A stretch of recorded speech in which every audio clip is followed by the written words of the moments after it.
Hello, welcome back. So today's our topic is what is the difference between the local variable and the global variable. Let's understand the definition first. Local variables, um, they can start with underscore or any lowercase letter, and global variables will always start with the dollar sign.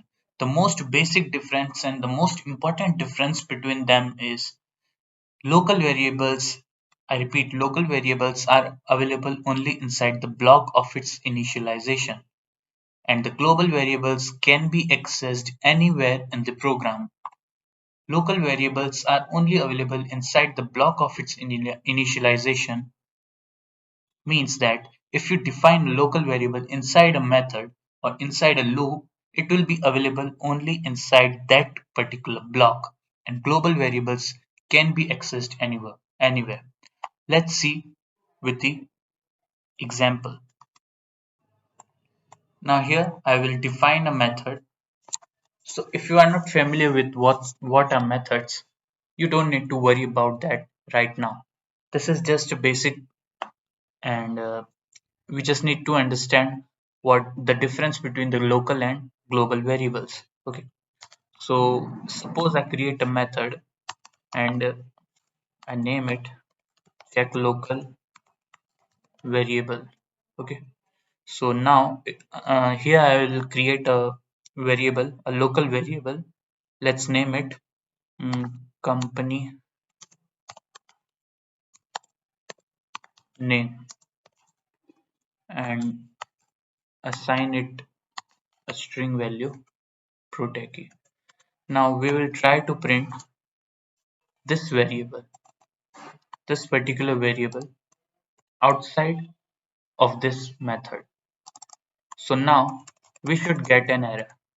Now we should get an error because this is the local variable and it should not be available outside the block it is defined in. Let's see it.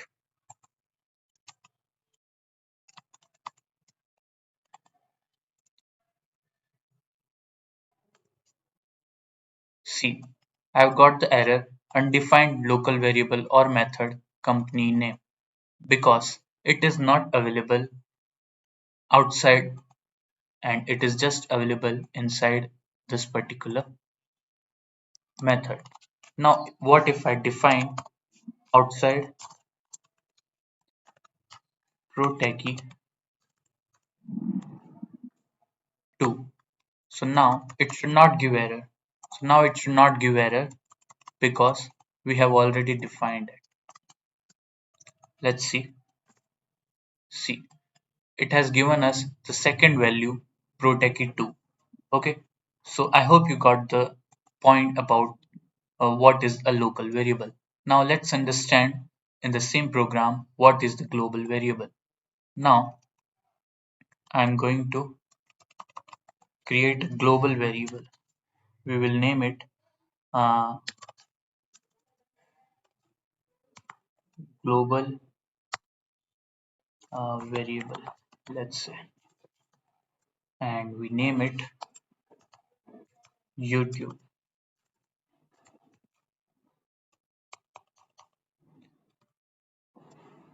Now instead of company name, I will try to print the global variable name.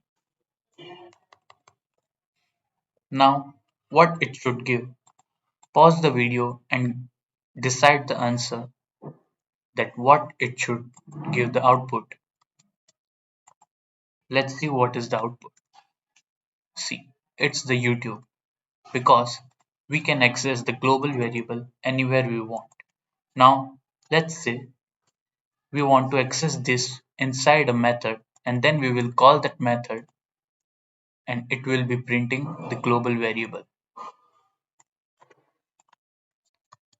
We will update the global variable inside this and we will name it proteki.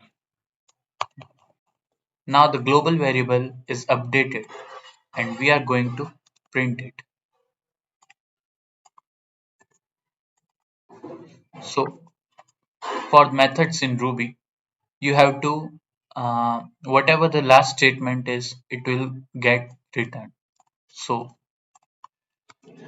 I have written my last statement as the global variable. So check local variable will return this variable. Okay, and then by P we can print the output or the return of this method. Let's see what is the output. See, it has been updated and now it has become the proteki string. Here you can see I defined my global variable as YouTube, but here inside the method I have updated that.